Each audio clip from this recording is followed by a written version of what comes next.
கிறிஸ்துவுக்குள் பிரியமானவர்களே, 12 ராசி பலனும் இரட்சகர் இயேசுவும் என்ற இந்த தலைப்பு வான சாஸ்திரங்களை குறித்த ஒரு அருமையான ஆராய்ச்சி சத்தியம்.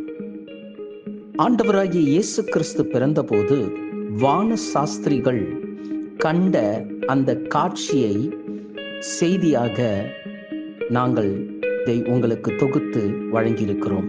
இது ஜோதிடத்தை பற்றிய செய்தி அல்ல, ஜோதிடத்தை பின்பற்ற வேண்டும் என்கின்ற உள்நோக்க கருத்தும் அல்ல. இது முழுக்க முழுக்க வானங்களிலே வானத்தின் சத்துவங்களை தேவன் எவ்விதமாய் வைத்திருக்கிறார், தம்முடைய குமாரனை குறித்து சாஸ்திரிகளுக்கு எப்படி அவர் வெளிப்படுத்தினார். வசனம் சொல்லுகிறது, மத்தேயு 2:10 அவர்கள் அந்த நட்சத்திரத்தை கண்டபோது மிகுந்த ஆனந்த சந்தோஷம் அடைந்தார்கள் என்று. அந்த மிகுந்த ஆனந்த சந்தோஷம் அடைந்த அந்த நட்சத்திர காட்சி 12 நட்சத்திரங்களுடைய காரியங்களை ஆழமாய் ஆராய்ந்து இந்த செய்தியை உங்களுக்கு நாங்கள் கொடுக்கிறோம். தேவன் உங்களோடு கூட இருந்து இதன் ஆழங்களை இன்னும் உங்களுக்கு வெளிப்படுத்துவாராக. வாருங்கள், சத்தியத்தை கேட்போம். தேவன் நமக்காக வைத்திருக்கிற மிகுந்த ஆனந்த சந்தோஷமாகிய கிறிஸ்து இயேசுவை குறித்து அறிந்து கொள்வோம். பிதாவாகிய தேவனாலும் நம்முடைய கர்த்தராகிய இயேசு கிறிஸ்துவினாலும் உங்களுக்கு கிருபையும் சமாதானமும் உண்டாவதாக. இந்த நாளிலும் தேவனுடைய வார்த்தையை பகிர்ந்து கொள்ளும்படியாக அவர் செய்த பெரிதான கிருபைகளுக்காக அவரை நன்றியுள்ள இருதயத்தோடு கூட துதிக்கிறேன். உண்மையிலே இந்த மாலை வேளையில் எத்தனை பேர் சந்தோஷமா இருக்கிறீங்க? ஆமென். கர்த்தருக்குள் சந்தோஷமா இருப்பதே நம்முடைய பலன் என்று வேதம் சொல்லுகிறது. ஆகியனால சத்தியங்களை நாம் சந்தோஷமாய் கேட்க வேண்டும். இன்றைக்கு நம்ம தியானிக்கிற தேவ செய்தியினுடைய தலைப்பு என்னவென்றால் 12 ராசி பலனும் இரட்சகர் இயேசுவும். 12 ராசி பலனும் இரட்சகர் இயேசுவும். குறிப்பாக இந்த ராசி பலன் அப்படின்னு சொல்லும் போது எல்லாருக்குமே கொஞ்சம் தடுங்களாக தான் இருக்கும். ஏன்னா கிறிஸ்தவர்கள் என்ன பண்ணுறதில்ல, ராசி பலன்லாம் பார்க்குறதில்ல. நானும் இப்போ அதை பற்றி தான் பேச போகிறேன். இந்த ராசி பலன்கள் என்றதை பற்றி, அதில் இருக்கக்கூடிய கிறிஸ்து இயேசுவுக்குரிய சில ரகசியங்களை நம்ம இன்னைக்கு பார்க்க போகிறோம். அது இயேசுவின் பிறப்போடு சம்மந்தப்படுத்தப்பட்டிருக்கு. இயேசு கிறிஸ்துனுடைய பிறப்போடு கூட சம்மந்தப்படுத்தப்பட்டிருக்கு. இயேசுவின் பிறப்பின் போது நடந்த சில ஆச்சரியமுள்ள ரகசியங்களை அதில் ஒன்று தான் இந்த காரியங்கள். இப்போ நட்சத்திரம் அப்படின்னு சொல்லும் போது வந்ததா? இயேசு கிறிஸ்துனுடைய பிறப்பின் போது என்னது வந்தது? இப்போ அந்த நட்சத்திரத்துல இருக்கக்கூடிய காரியத்தை தான் நம்ம இன்னைக்கு பார்க்க போகிறோம். அதுக்கப்புறம் அது எப்படி மாறிச்சுன்றதெல்லாம் நம்ம பார்க்க போறோம்.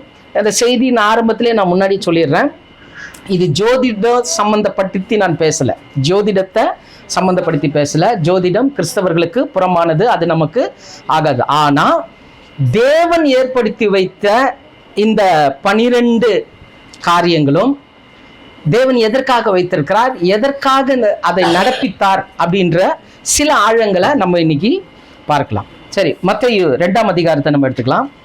1வது வசனம் வாசிங்க. மத்தேயு 2:1.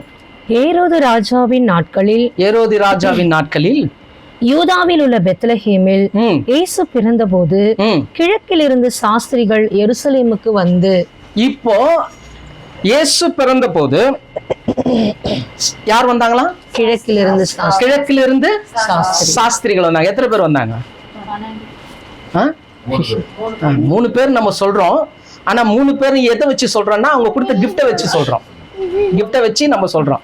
இப்போ உதாரணத்துக்கு சொல்லணும்னா, இப்போ ஒரு கல்யாணம் நடக்குது. அந்த கல்யாணத்துல வால் கிளாக் நிறைய வருது, அப்புறம் நைட் லேம்ப் நிறைய வருது, அப்புறம் நகைகள் நிறைய வருது. இப்போ வால் கிளாக்கு நகை இதை வச்சு 3 பேர் வந்தாங்கன்னு நம்ம என்ன பண்ண முடியாது, சொல்ல முடியாது. ஏன்னா கிழக்கிலிருந்து சாஸ்திரிகள் அப்படின்னு சொல்லும் போது அந்த கிழக்கு தேசத்துல இருக்கிற சாஸ்திரிகள் எல்லாம் என்ன பண்ணியிருக்கிறாங்க, புறப்பட்டு அந்த ஏரோதனுடைய அந்த இதுக்கு வந்த உடனே அங்கிருந்த ஏரோதும் அங்கிருந்த ஜனங்களும் அந்த சாஸ்திரிகள் எல்லாரையும் பார்த்தாங்க. நிறைய சாஸ்திரிகள் வந்தாங்க. அதை பார்த்தோடனே வசனம் சொல்லுது, அவர்களுக்கு என்ன ஆயிடுச்சான், கலக்கம் ஆயிடுச்சான். எப்படி இவங்க இவ்வளவு பேர் வந்திருக்கிறாங்களேன்னு. அத்தனை பேர் வந்து சொன்ன காரியம் என்னன்னா, யூதருக்கு ராஜாவா இருக்கக்கூடிய நாங்க பார்க்க வந்திருக்கிறோம். கிழக்கிலிருந்து நாங்க எதை பார்த்து வந்தோம்? நட்சத்திரத்தை பார்த்து வந்தோம்னு 1வது வசனத்துல சொல்றாங்களா? 2வது வசனம் வாசிங்க. யூதருக்கு ராஜாவாக பிறந்திருக்கிறவர் எங்கே? கிழக்கிலே அவருடைய நட்சத்திரத்தை கண்டு அவரை பணிந்து கொள்ள வந்தோம் என்றார்கள். அவரை பணிந்து கொள்ள வந்தோம் என்றார். கிழக்கிலே அவருடைய நட்சத்திரம். அப்போ இயேசு கிறிஸ்துவனுடைய பிறப்பை தேவன் சாஸ்திரிகளுக்கு எப்படி தெரிவிச்சிருக்கிறாரு? நட்சத்திரங்கள். வந்தவங்க யாருங்க? வாஸ்து சாஸ்திரிகள், வானசாஸ்திரிகள், வானவியல் சாஸ்திரிகள், அஸ்ட்ரானமிஸ். அவங்க வந்திருக்கிறாங்க. புரியுதுங்களா? இப்போ இவங்க வந்து சொல்ற ஒரு விஷயம் என்னன்னா, அவருடைய நட்சத்திரம். யாருடைய நட்சத்திரம்? யூதருக்கு ராஜாவாய் பிறந்த இயேசு கிறிஸ்துவினுடைய நட்சத்திரத்தை கண்டோம்னு சொல்லிட்டு, அதுக்கப்புறம் 10வது வசனம் வாங்க. அவர்கள் அந்த நட்சத்திரத்தை கண்டபோது மிகுந்த ஆனந்த சந்தோஷம் அடைந்தார்கள். இப்போ இந்த 2ஆம் அதிகாரம் நமக்கு எல்லாம் தெரியும். மறுபடியும் வசனங்கள் நிறைய வாசிக்க விரும்பல நான், ஏன்னா நிறைய பார்க்க வேண்டிய விஷயம் நிறைய இருக்குது. முதலாவது சாஸ்திரிகள் என்ன பண்ணாங்க? கிழக்குல இருந்து இயேசு கிறிஸ்துவை குறித்த நட்சத்திரத்தை பார்த்தாங்க. அப்போ அவங்க என்ன பண்ணாங்க? நட்சத்திரத்தை பார்த்துட்டாங்க. நெக்ஸ்ட் அந்த நட்சத்திரம் எங்க கொண்டு வந்தது? இயேசு பிறந்திருக்கிறது அந்த பெத்லகேமுக்கு கொண்டு வந்தது. அந்த ஏரோதனுடைய எருசலேமுக்கு கொண்டு வந்தது. அப்பவும் அவங்க என்ன பண்ணாங்க? அந்த நட்சத்திரத்தை ஃபாலோ பண்ணி தான் வந்தாங்க. அதுக்கப்புறம் அவர்கிட்ட போய் கேட்குறாங்க. அவர்கிட்ட போய் கேட்டோன்னே அவர் என்ன சொல்றாரு? இங்க பிறக்கல. அப்புறம் அவர் ஜனங்களெல்லாம் கூப்பிட்டு விசாரிக்கிறாரு, இது உண்மையா? நட்சத்திரம்னு வந்தா இப்படி ஒரு ராஜா பிறப்பாரா அப்படின்னு கேட்கும் போது அங்க இருக்கிற ஆளுகள் என்ன சொல்றாங்க? ஆமா, இப்படி ஒரு நட்சத்திரம் தெரிஞ்சா ஒரு ராஜா பிறந்திருக்கிறாருன்னு அர்த்தம் சொல்லிட்டு, அதுக்கப்புறம் இவங்க சாஸ்திரி கிட்ட என்ன சொல்றாரு? நீங்க போய் என்ன பண்ணுங்க? அந்த பிள்ளைய பார்த்து தொழுது கொண்டு ரிட்டர்ன் வந்து என்ன பண்ணுங்க? என்கிட்ட வந்து சொல்லுங்க அப்படின்னு சொல்றாரு, அனுப்புறாரு. இப்போ இவங்க மறுபடியும் வரும்போது அந்த நட்சத்திரம் வருது. நல்லா கவனிக்கணும். மறுபடியும் இவங்க வெளியில வரும்போது அந்த நட்சத்திரம் வருது. அந்த நட்சத்திரத்தை ஃபாலோ பண்ணிட்டே போறாங்க. அந்த நட்சத்திரம் எங்க போய் நிக்குதுன்னா, இயேசு கிறிஸ்து பிறந்த இடத்துக்கு மேல மேட்டுல நின்னு அங்க பார்த்துட்டாங்க. சோ முதல்ல எருசலேமுக்கு வழி நடத்தினது நட்சத்திரம். 2வது எருசலேம்ல இருந்து இயேசு பிறந்த இடத்துக்கு வரைக்கும் போன வரைக்கும் வந்தது அந்த நட்சத்திரம். இத்தனையும் பார்த்தவங்க 10வது வசனத்துல சொல்றாங்க, அந்த நட்சத்திரத்தை கண்டபோது மிகுந்த ஆனந்த சந்தோஷம் அடைஞ்சாங்களாம். புரியுதா? முன்னாடி அடையாத மிகுந்த ஆனந்த சந்தோஷம், வழிநடத்தி கொண்டு போகும்போது பார்க்க வராத ஆனந்த சந்தோஷம். அதுக்கப்புறமா ஃபைனலா அவங்க சொல்றாங்க, அந்த நட்சத்திரத்தை பார்த்தோன்னே என்ன ஆயிடுச்சுங்க? மிகுந்த ஆனந்த சந்தோஷம். அப்போ அவங்க என்ன பார்த்தாங்க? வழி நடத்திட்டு தான் போச்சு. எருசலேமுக்கு வழி நடத்துச்சு, பெத்லகேமுக்கு வழி நடத்துச்சு, அந்த இடத்துல போய் நின்றுடுச்சு. அதுக்கப்புறம் அந்த நட்சத்திரம் வேற மாதிரி அவங்களுக்கு தெரிஞ்சிருக்கு. அதனாலதான் 10வது வசனம் சொல்லுது, மிகுந்த ஆனந்த சந்தோஷம் அடைந்தார்கள். அப்ப இது என்ன அப்படின்னு பாத்தீங்கன்னா, தேவன் ஆதி நாட்கள்ல எப்படி ஜனங்களோடு பேசினார் அப்படின்னா 2 விஷயம் இருக்குது. ஒண்ணு ஆஸ்ட்ரானமின்னுவாங்க, இன்னொன்னு ஆஸ்ட்ராலஜின்னுவாங்க. அதாவது வானவியல் சாஸ்திரம், ஜோதிட சாஸ்திரம். வானவியல் சாஸ்திரம், ஆஸ்ட்ரானமி தேவன் உருவாக்குனது வானவியல் சாஸ்திரம். சாத்தான் மாத்தினது ஜோதிட சாஸ்திரம், ஆஸ்ட்ராலஜி. இதை நல்லா புரிஞ்சுக்கணும். புரியுதுங்களா?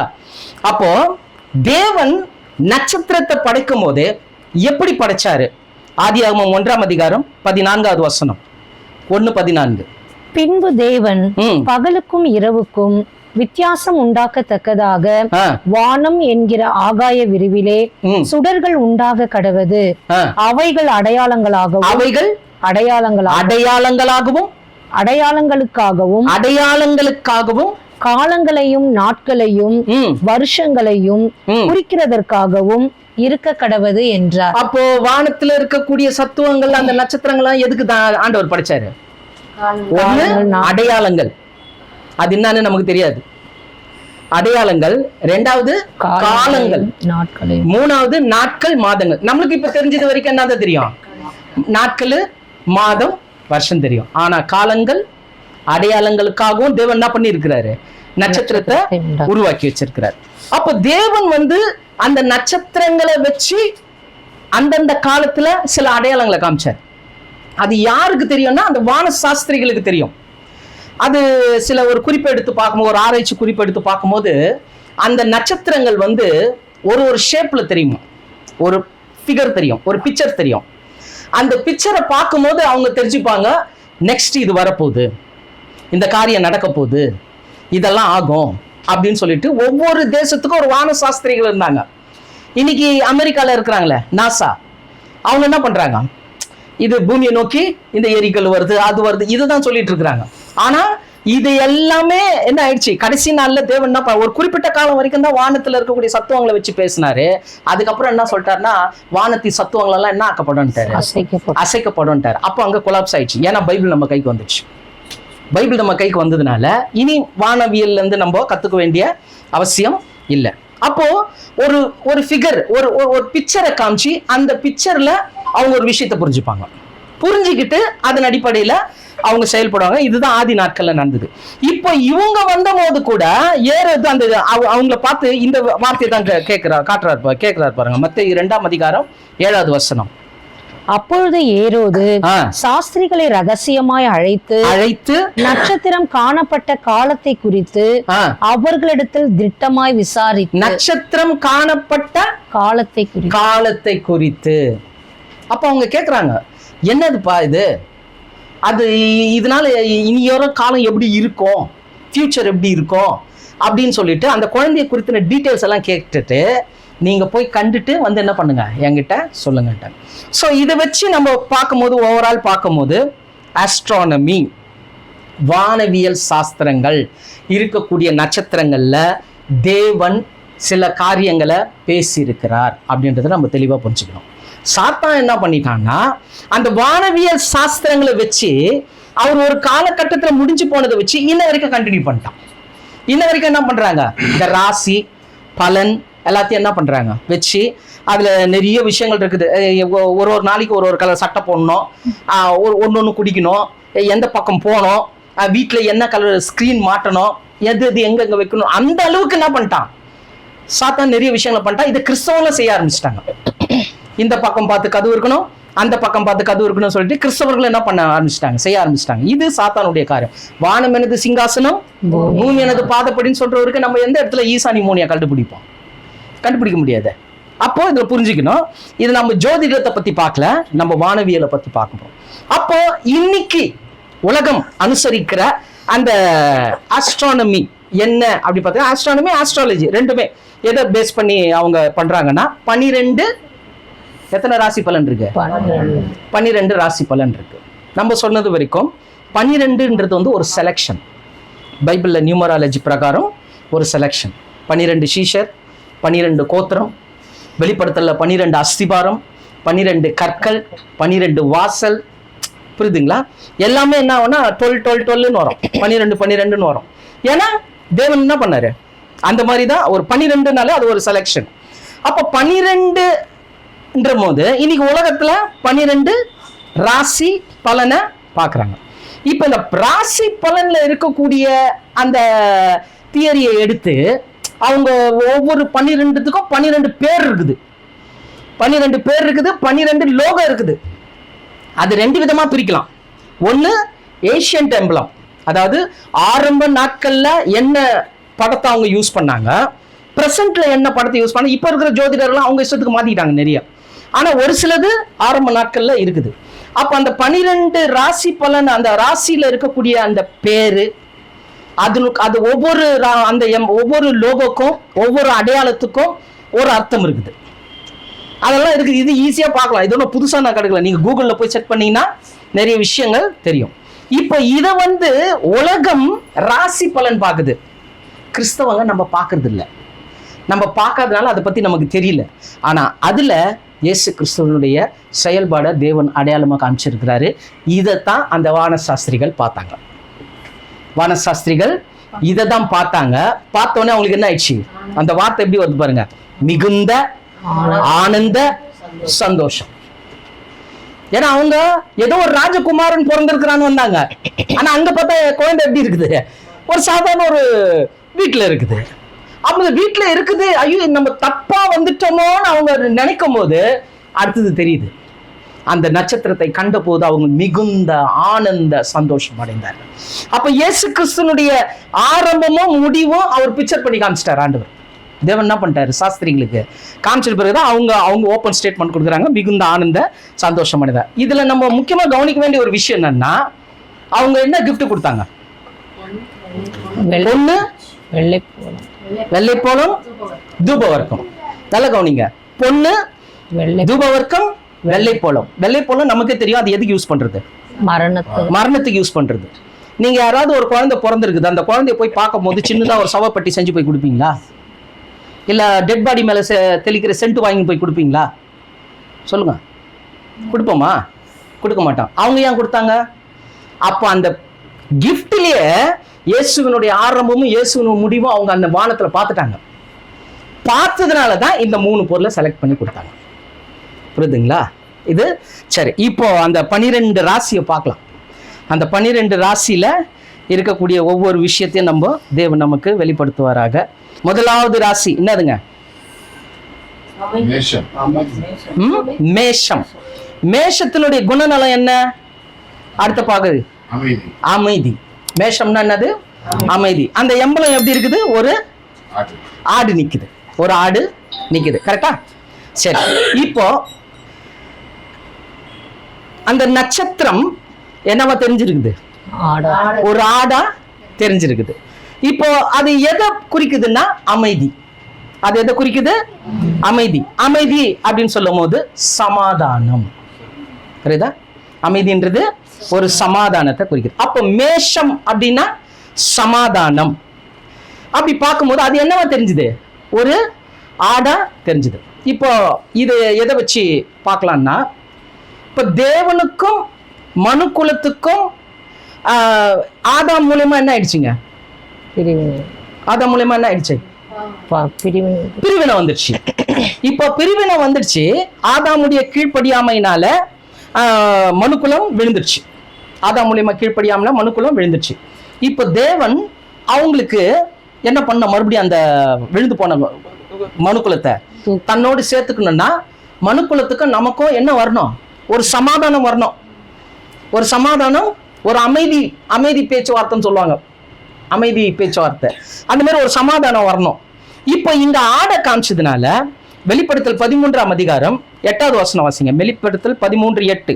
உலக தோற்றம் முதல் அடிக்கப்பட்ட ஆட்டுக்குட்டியினுடைய ஜீவ புஸ்தகத்தில் பேரெழுதப்பட்டிராத. இப்ப உலக தோற்றம் முதல் அடிக்கப்பட்ட ஆட்டுக்குட்டி. இது உலக தோற்றத்துல முதல் அடிக்கப்பட்ட ஆட்டுக்குட்டினா எப்போ அடிச்சாங்க? சொல்லுங்க. உலக தோற்றத்தில் முதல் அடிக்கப்பட்ட ஆடு ஆதாம் ஏவாள் நிர்வாணமா இருந்தாங்க. ஏன்னா பாவத்துல விழுந்ததுனால அவங்க என்ன ஆயிட்டாங்க? நிர்வாணம் ஆயிட்டாங்க. இப்போ அவங்க அத்திலேயே அவங்கள தச்சு மாட்டிக்கிட்டாங்க.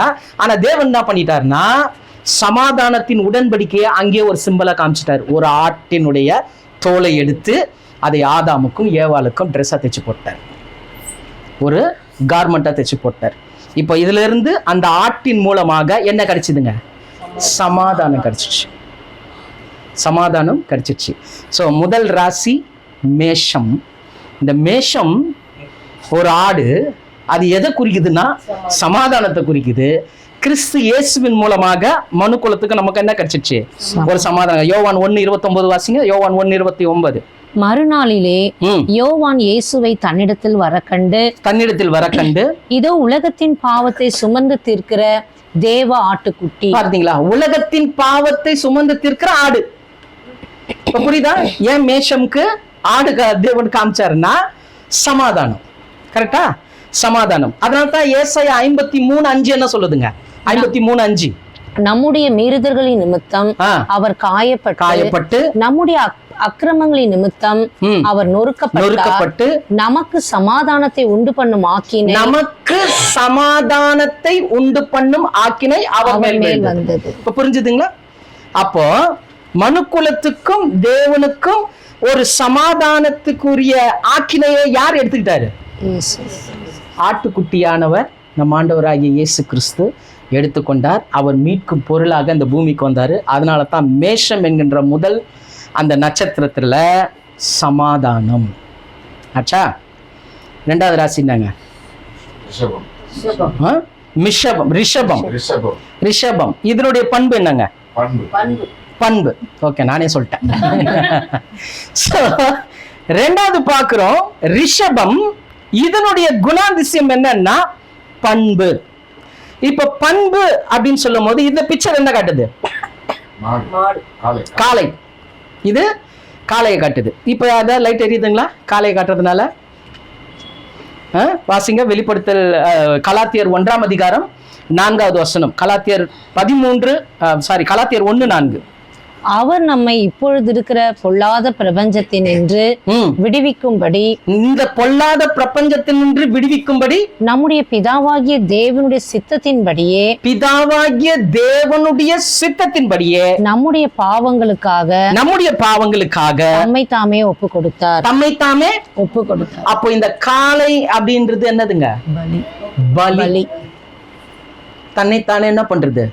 ஒப்பு கொடுத்தது. அது எபிரேயர் 9:14 கூட வாசிங்களா? எபிரேயர் 9:14. நித்திய ஆவியினாலே தம்மை தாமே பழுதற்ற பலியாக, நல்ல கவனிங்க, பழுதற்ற பலியாக தேவனுக்கு ஒப்பு கொடுத்த கிறிஸ்துவினுடைய ரத்தம் ஜீவனுள்ள தேவனுக்கு ஊழியம் செய்வதற்கு உங்கள் மனசாட்சியை செத்த கிரியைகள் அற சுத்திகரிப்பது எவ்வளவு நிச்சயம். ஆமா. இப்ப பாத்தீங்களா, முதல்ல சமாதானத்தை உண்டு பண்ணிட்டாரு இந்த ஆட்டின் மூலமாக. ரெண்டாவது காளையாக தேவனுக்கே ஊழியம் செய்யற மாதிரி அவர் தம்மை தாமே ஒப்பு கொடுத்துட்டார். ஒரு பலியாக என்ன பண்ணிட்டாரு? காளைன்றது ஒரு பலி. தன்னைத்தானே என்ன பண்ணிட்டாரு? ஒப்பு கொடுத்துட்டாரு. இப்போ நம்ம தெரிஞ்சுக்க வேண்டிய ஒரு விஷயம் என்னன்னா, இந்த ரிஷபம் அப்படின்றது பண்பு, இயேசுவினுடைய பண்பு. எப்படிப்பட்டதுன்னா தம்மை தாமே ஒப்பு கொடுக்கிறது. இன்னைக்கு நம்ம இந்த கிறிஸ்மஸை கொண்டாடுறோம், கிறிஸ்து பிறந்துதான் நம்ம நினைச்சு கொண்டாடுறோம். ஆனா அந்த குணநலங்க நமக்குள்ள வரணும். அதனால்தான் ரோமர் 12:1 கூட சொல்லுது, உங்களை நீங்களே என்ன பண்ணுங்க, உங்கள் சரீரங்களை தேவனுக்கு பிரியமும் ஜீவ பலியா ஒப்பு கொடுக்க சொல்லியிருக்கு. அப்போ இந்த 12 ராசி பலன்கள்ல இருக்கக்கூடிய அந்த நட்சத்திரத்தை முதலாவது பார்த்தோம். மேஷம்ன்றது சமாதானத்தை குறிக்கிறது, அது ஆட்டின் படத்தை பார்த்தோம். ரிஷபம் அப்படின்றது ஒரு காளையை குறிக்குது, அது அவருடைய பண்பு. தன்மை தாமே என்ன பண்ணாரு? தேவனுக்கு ஒப்பு கொடுத்தார். மூன்றாவது என்னங்க? மிதுனம். அதனுடைய குணம் என்னங்க? ஆச்சரியம். அதோட குணம் என்னது? ஆச்சரியம். ஏன் ஆச்சரியம்னா அந்த பிக்சர் அப்படிதான் இருக்குது. எப்படி இருக்குதுங்க? 2 பொண்ணு ஒன்னா நிக்கிறாங்க. நல்லா கவனிச்சு பாருங்க, 2 பொண்ணு ஒன்னா நிக்கிறாங்க. அதுல ஒரு பொண்ணு எப்படி இருக்குது? ரொம்ப ஆபாசமா இருக்குது. ஒரு பொண்ணு எப்படி இருக்கு? நல்லா இதுவா இருக்குது. இன்னொரு பொண்ணு வேற மாதிரி இருக்குது. அதை புரியுற மாதிரி சொல்லணும்னா ஒரு வேசிய போல இருக்குது. சரியா? 2 ஸ்திரீகளை அந்த இடத்துல என்ன பண்றோம் இருக்கிறாங்க. அதுதான் இது ஆச்சரியம். இதுக்கு என்னவா? ஆச்சரியம். மிதுனம்ன்றது ஆச்சரியம். இப்போ ஒரு கன்னி ஒழுக்கமுள்ளவளா இருக்கிறா, இன்னொரு கன்னி வேசியாக இருக்கிறா. இப்ப அந்த ஒரு கன்னி யாரு அப்படின்னு பாத்தீங்கன்னா 2 கொரிந்தியர் 11ஆம் அதிகாரம் 2வது வசனம். 2 கொரிந்தியர் 11:2. நான் உங்களை கற்புள்ள கன்னிகையாக கிறிஸ்து என்னும் ஒரே புருஷனுக்கு ஒப்பு கொடுக்க நியமித்தபடியால் உங்களுக்காக தேவ வைராக்கியம் கொண்டிருக்கிறேன். பாத்தீங்களா? இப்ப அந்த ஒரு கன்னி யாருங்க? சபை. நம்ம தான். புரியுதா? இப்ப இந்த சபையா இருக்கக்கூடிய இந்த கன்னி யாருக்கிட்ட சண்டை போடுது? ஒரு வேசி கிட்ட சண்டை போடுது. அப்ப இந்த 2 ஸ்திரீகளையும் ஒரே இடத்துல பார்க்கலாம், ஒரே புஸ்தகத்துல பார்க்கலாம். எந்த புஸ்தகம்? வெளிப்படுத்தின விசேஷம். அது வாசிங்க. அப்ப வெளிப்படுத்தல் 12:1. அன்றியும் ஒரு பெரிய அடையாளம் வானத்திலே காணப்பட்டது. ஒரு ஸ்திரீ சூரியனை அணிந்திருந்தாள். பாருங்க, அதுல வருது பாருங்க, சூரியனை அணிந்திருந்தாள். அவள் பாதங்களின் கீழே சந்திரனும், அவர் பாதங்கள் கீழே சந்திரனும், அவள் சிரசின் மேல் 12 நட்சத்திரங்களும் உள்ள. என்ன? எத்தனை நட்சத்திரம் வந்துச்சா? 12 நட்சத்திரம். இதெல்லாம் தேவனுடையது. நட்சத்திரங்கள் உள்ள கிரீடமும் இருந்தன. பாத்தீங்களா? இப்போ இந்த ஸ்திரீ யாருக்கு அடையாளமா இருக்கிறா? சபைக்கு அடையாளமா இருக்கிறாங்க. இன்னொரு ஸ்திரீ வெளிப்படுத்தல் 17:1. 7 கலசங்களை உடைய அந்த 7 தூதரில் ஒருவன் வந்து என்னோடு பேசி நீ வா திரளான தண்ணீர்கள் மேல் உட்கார்ந்திருக்கிற மகா வேசியோட பூமியின் ராஜாக்கள் வேசித்தனம் பண்ணினார்களே, அவளுடைய வேசித்தனமாகிய மதுவால் பூமியின் குடிகளும் வெறிக்கொண்டிருந்தார்களே. இப்போ இந்த 2 ஸ்திரீகள், அதுல ஒருத்தர் யாரு? ஒரு ஸ்திரீ யாரு? சபை. இன்னொரு ஸ்திரீ வேசினும் போது பிசாசினுடைய கிரியைகள், இந்த உலகம். இப்ப இது 2 என்ன பண்ணுதுங்க? அங்க எப்படி தெரியுது? ஒருத்தர் ஃபோர்ஸ் பண்ணிட்டு நிக்கிறாங்க. இதுல என்னன்னா, சாத்தான் இந்த வேசியை வச்சுதான் என்ன பண்றான்? உலகம் என்கின்ற ஆசை இச்சைகள் எல்லாம் யார்கிட்ட காட்டுறான்? சபையில, நம்ம தேவனுடைய ஆலயமா இருக்க நம்ம கிட்ட காட்டுறான். இப்ப நம்ம இதை என்ன பண்ணோம்? மேற்கொள்ளணும்னா நம்ம சுயபலத்தினால முடியாது. அப்ப நமக்கு ஒரு பவர் கொடுக்கிறார். 1 யோவான் 3ஆம் அதிகாரம் 8வது வசனம். 1 யோவான் 3:8. பாவம் செய்கிறவன் பிசாசினால் உண்டாயிருக்கிறான். ஏனெனில் பிசாசானவன் ஆதி முதல் பாவம் செய்கிறான். பிசாசினுடைய கிரியைகளை அழிக்கும்படிக்கு தேவனுடைய குமாரன் வெளிப்பட்டார். புரியுதுங்களா? இப்போ இந்த வேசிய, இந்த ஒரு உலக ஆசை இன்பத்தை நம்ம மேற்கொள்ளணும்னா குமாரன் வந்தார். இயேசு இந்த உலகத்துல வந்தாரு அப்படின்றது. அதுதான் இது என்னதுங்க? மிதுனம். புரியுதுங்களா? ஆச்சரியம். இது என்னது? ஆச்சரியம். ஏன்னா நம்ம இந்த உலகத்தை மேற்கொள்ளணும்னா யார் மூலியமா தான் முடியும்? இயேசு கிறிஸ்துனுடைய ரத்தத்தின் மூலமாகத்தான் நம்ம மேற்கொள்ள முடியும். ஏன்னா இன்னைக்கு வந்து உலகமும் கிறிஸ்தவமும் எப்படி ஆயிடுச்சுன்னா 2த்துக்குமே வித்தியாசம் தெரியல. கிறிஸ்தவத்துக்கும் உலகத்துக்கும் வித்தியாசமே தெரியல. ஏன்னா உலகத்துல என்னென்ன செய்யறாங்களோ எல்லாமே இப்ப யார் தான் செய்ய ஆரம்பிச்சிட்டா? கிறிஸ்தவங்க தான் செய்ய ஆரம்பிச்சிட்டாங்க. இப்பெல்லாம் டிவியை திறந்தீங்கனாலே பாத்தீங்கன்னா எல்லாம் ஹீரோயின்ஸ் மாதிரி தான் என்ன பண்றது? பாட்டுகளை போடுறது. இவங்க வந்து இயேசு ஒரு ஊர்கா மாதிரி தொட்டுக்குன்னு அவங்கள பெருசா காட்டுறாங்க. அதுல ஒரு ஆட்டம் என்ன, பாட்டம் என்ன, வயசானவங்களுக்கு மேக்கப் என்ன, எவ்வளோ அட்டகாசம். ஏன்னா எது உலகம் எது தேவன்றத அவங்களால என்ன பண்ண முடியல? கண்டுபிடிக்க முடியல. ஆனா கர்த்தர் தெளிவா சொல்றாரு, பிசாசின் கிரியைகளை அழிப்பதற்காக தேவகுமார் என்ன பண்ணாரு? வெளிப்பட்டார். அப்போ அந்த நட்சத்திரம், மிதுனம், அந்த ஆச்சரியம் இதுல நம்ம பார்க்கலாம். அந்த 2 ஸ்திரீகளை தேவன் என்ன பண்றாரு? இது மூலமா நமக்கு கற்றுக் கொடுக்கறதா பார்க்கறோம். 4வதாக கடகம். கடகம் அப்படின்னா அதனுடைய குணம் வந்து அன்பு. இப்போ அது என்ன இருங்க? நண்டு. இப்போ இங்க என்னது? கடகம் போது நண்டு. இப்ப நண்டுக்கு என்ன குணம் காமிச்சிருக்கிறாங்க? அன்பு. நண்டுக்கு என்ன காமிச்சிருக்கிறாங்க? அன்பு காமிச்சிருக்கிறாங்க. அப்போ இது யாரோட அன்பை வெளிக்காட்டுது? கர்த்தராகிய இயேசு கிறிஸ்துனுடைய அன்பை வெளிப்படுது. ஏன்னா இந்த நண்டினுடைய தன்மை என்னன்னா, ஒரு பொருளை பிடிச்சிட்டா அது கிட்ட இருந்து வெளியில எடுக்கிறது ரொம்ப கஷ்டம். ஒரு பொருளை இது பிடிச்சிடுச்சுன்னா அது கிட்ட இருந்து வெளியில எடுக்க முடியாது. ஸோ அந்த அளவுக்கு அதுக்கு அந்த பவர் இருக்குது அந்த நண்டுக்கு. இப்போ இயேசுவும் தேவனும் என்ன பண்ணியிருக்கிறாருன்னா, தம்முடைய குமாரன் மூலமாக உங்களை என்ன பண்ணியிருக்கிறாரு? அந்த மாதிரி ஒரு அன்பின் பிடியில வச்சிருக்கிறார். ரோமர் 8ஆம் அதிகாரம் 36, 37. ரோமர் 8ஆம் அதிகாரம் 36, 37. கிறிஸ்துவின் அன்பை விட்டு நம்மை பிரிப்பவன் யார்? என்னவா? கிறிஸ்துவின் அன்பை விட்டு நம்மை பிரிப்பவன். ஏன்னா இந்த வசனம் ரொம்ப முக்கியம். ஏன்னா இன்னைக்கு உலகமே நிறைய கிறிஸ்தவத்துல இன்னைக்கு போதிக்கிற போதனைகள் எப்படின்னா, நீ இப்படி இருந்தனா, நீ அப்படி இருந்தனா கிறிஸ்து என்ன பண்றாரு? உன்னை கை விட்டுருவாரு, உன்னை விட்டு போயிடுவாரு, இப்படிதான் சொல்றாங்க. அது வந்து சில ஒற்றுக்கொள்ள முடியல. ஆனா எப்போ இயேசு நம்ம விட்டு போவாரு அப்படின்னு வேதம் சொல்லுதுன்னா, நாம் சத்தியத்தையும் அன்பாய் உருவான யெகோவா தேவனையும் இயேசுவையும் அவருடைய திருவிருந்தையும் எவன் ஒருவன் தூஷிக்கிறானோ அவன் விட்டு தான் இயேசு கிறிஸ்து போயிடுவார்னு வசனம் இருக்கு. புரியுதுங்களா? ஒரு தூஷணம். தேவன் பொய், இயேசு பொய், திருவிருந்து பொய், தேவனுடைய வசனம் பொய்ன்னு மறுதளிக்கிறான் பாருங்க. அப்படிப்பட்டவனை தான் என்ன பண்றாரு?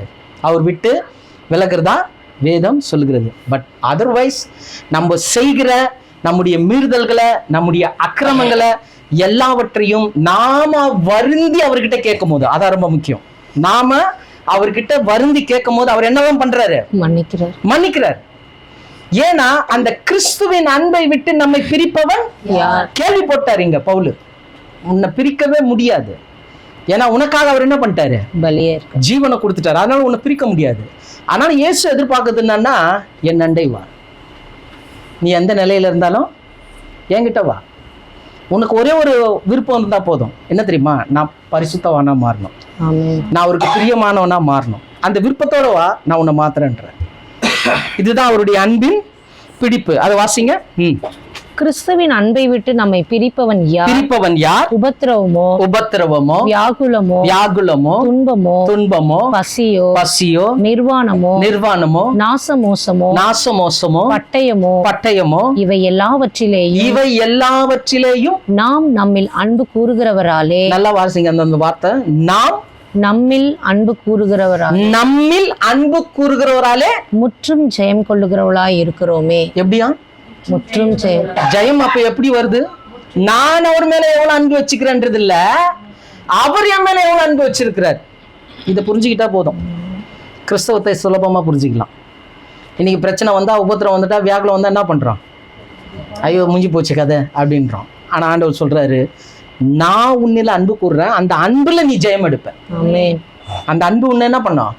ஜெயிக்க வைக்கும். அப்போ அந்த கடகம் அப்படின்ற அந்த ஒரு நட்சத்திரத்துல அவர் ஏன் அந்த நண்டை வச்சிருக்கிறார்னா, அன்பின் பிடி, அன்பினுடைய பிடியை நமக்கு காண்பிக்கிறதா பார்க்க. ஏன்னா அவருடைய அன்பு அப்படிப்பட்டதா இருக்குது. அதுக்கு ஒரு சிறந்த உதாரணம்னா இயேசுவை சொல்றாரு. ஒரு இடத்துல ஒரு மனுஷன் எத்தனை ஆடு வச்சிருந்தானா? 100 ஆடு வச்சிருந்தான். ஒரு ஆடு என்ன ஆயிடுச்சு?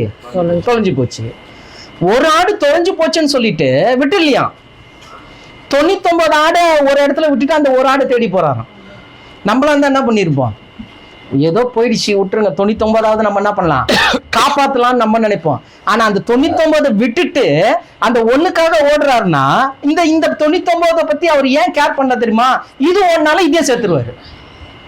இது ஓடி போனாலும் இதையும் தேடி கண்டுபிடிச்சு தோல் மேல போட்டு என்ன பண்ணுவாரு? சந்தோஷமா வருவார். ஏன்னா அவர் தேடி கண்டுபிடித்து தோல் மேல சுமக்கிற நேசர். எத்தனை பேர் ஆமேன்னு சொல்றீங்க? இல்லைங்கதா? அப்போ கடகம் அப்படின்னு சொல்லும் போது அது அன்பை குறிக்கிறது, தேடி நம்மை அரவணைத்த அன்பு. 5வதாக சிம்மம். சிம்மம்னும் போது அதனுடைய குணங்கள் என்னங்க? பரிவு. அப்ப சிம்மம் அப்படின்னு சொல்லும் போது இது இயேசுக்கு நேரலா இருக்குதா? யூத ராஜ சிங்கம். நம்ம ஆண்டவராகிய இயேசு கிறிஸ்து யூத ராஜ சிங்கம். ஏன்னா இயேசு பிறக்கிறதுக்கு முன்னாடியே என்ன பண்ணிட்டாரு? அவரு ஆதியாகமத்துல பேசியிருக்கிறார். ஆதியாகம் 49ஆம் அதிகாரம் 9வது வசனம். 49:9. யூதா பாலசிங்கம். இங்க ஒரு தீர்க்க தரிசனமா சொல்றாரு யாக்கோபு. தன்னுடைய கடைசி நாட்கள்ல தன் 12 பிள்ளைகளை அழைச்சு சொல்லும் போது யூதாவை மாத்திரம் அழைச்சு சொல்றாரு, யூதா பாலசிங்கம், நீ இறை கவர்ந்து கொண்டு ஏறி போனாய், என் மகனே சிங்கம் போலும் கிழசிங்கம் போலும் மடங்கி படுத்தான். அவனை எழுப்புகிறவன் யார்? இப்போ இது பாத்தீங்கன்னா யூதா கோத்திரத்து எப்படி இருக்கும்ன்றத தேவன் யாக்கோபுக்கு என்ன பண்ணாரு? இஸ்ரவேலுக்கு அந்த வெளிச்சத்தை கொடுத்தாரு. அவரு தீர்க்க தரிசனமா சொன்ன வார்த்தை இது. இப்ப அந்த யூதான்றது இதை யாரதான் மெயினா மென்ஷன் பண்ணி சொல்லி இருக்கிறாரு? அவரு கர்த்தராகிய இயேசு கிறிஸ்துவ மென்ஷன் பண்ணி இங்க சொல்லி இருக்கிறார். அதனால தான் அந்த வார்த்தை எல்லாம் பாத்தீங்கன்னா ரொம்ப அற்புதமா இருக்கும். நீ எப்படி பாலசிங்கம், யூத பாலசிங்கம், இறையை என்ன பண்ணிட்ட? கவர்ந்து கொண்டு ஏறி போனாய். இப்ப இறை அப்படின்னும் போது அது அதோடைய போஜனம். இறை என்னும் போது சிங்கத்தினுடைய போஜனம். அது என்ன பண்ணிச்சான்? கவர்ந்து போயிடுச்சான். இயேசு எங்கேயாவது போஜனத்தை பத்தி பேசுகிறாரா? சொல்லுங்க. கடைசி காலத்துல இல்ல, ஆரம்பத்துல சொல்றேன். நானே ஜீவாப்பன்னு சொல்லி இருக்கிறாரு. இந்த சமாரிய ஸ்திரீ கிட்ட பேசும்போது அவகிட்ட எல்லா விஷயத்த சொன்ன உடனே அவ போய் ஊர்ல இருந்து எல்லாரும் என்ன பண்றா? கூட்டிட்டு வரும்போது ஆக்சுவலா ஒரு பசிக்காக அங்க உட்காந்துருக்காரு, சாப்பாடு வாங்கிட்டு வான்னு சொல்லிட்டு சீஷர்கள் அனுப்பிச்சாரு. இப்ப சீஷர்கள் சாப்பாடு வாங்கிட்டு வந்துட்டாங்க. இப்ப சமாரிய ஸ்திரீ போய் அங்க போய் சொல்லி அந்த ஊரே கூப்பிட்டு வந்துட்டா. இப்ப இவங்க என்ன சொல்றாங்க, போதகரே போஜனத்தை சாப்பிடும் போது அவர் என்ன சொல்றாரு, நான் உண்ணக்கூடிய ஒரு போஜனம் இருக்குது அப்படின்னு சொல்லிட்டு அந்த வரக்கூடிய ஜனங்களை பார்த்து எஞ்சி போனார். அப்போ அது என்னதுங்க, அவருடைய வார்த்தை, அவருடைய ரட்சிப்பு. இதேதான் வெளிப்படுத்தலே நம்ம பார்க்கலாம். நான் இதோ வாசப்படி நின்று கதவை தட்டுகிறேன், ஒருவன் என் சத்தத்தை கேட்டு திறந்தால் நான் உள்ள பிரவேசித்து அவனோடு கூட போஜனம் பண்ணுவேன். இப்போ இந்த பாலசிங்கம், இந்த யூத சிங்கம் இறையை கவர்ந்து போயிட்டாருன்னா அவர் தான் வார்த்தை, அவர் தான் வழி, அவர் தான் சத்தியம். எவ்வளவு பெரிய சத்தியத்தை இங்க வச்சிருக்கிறார் பாருங்க, யாக்கோபு மூலியமா சொல்லி இருக்கிறார் பாருங்க. கவர்ந்து போனாய் அடுத்தது என்னங்க, சிங்கம் போலவும் கிழசிங்கம் போலவும் மடங்கி படுத்தான் அப்படின்னு என்ன அர்த்தம்? சிங்கம் கிழசிங்கம் போல மடங்கி படுத்தானா? சொல்லுங்க, சும்மா ஒரு வெளிச்சம் கிடைக்கல. இத்தனை வருஷம் சத்தியத்துல இருக்கிறோம். சிங்கம் போலும் கிழசிங்கம் போலும் மடங்கி படுத்தான். அவனை எழுப்புகிறவன் யார் அப்படின்ட்டார். இத யூதா கேட்டிருக்கும் போது எப்படி இருந்திருக்கும் பாருங்க. சாவர காலத்துல ஒவ்வொரு புள்ளையும் கூப்பிட்டு அவர் ஆசீர்வதிக்கும் போது இந்த வார்த்தை சொல்றாரு.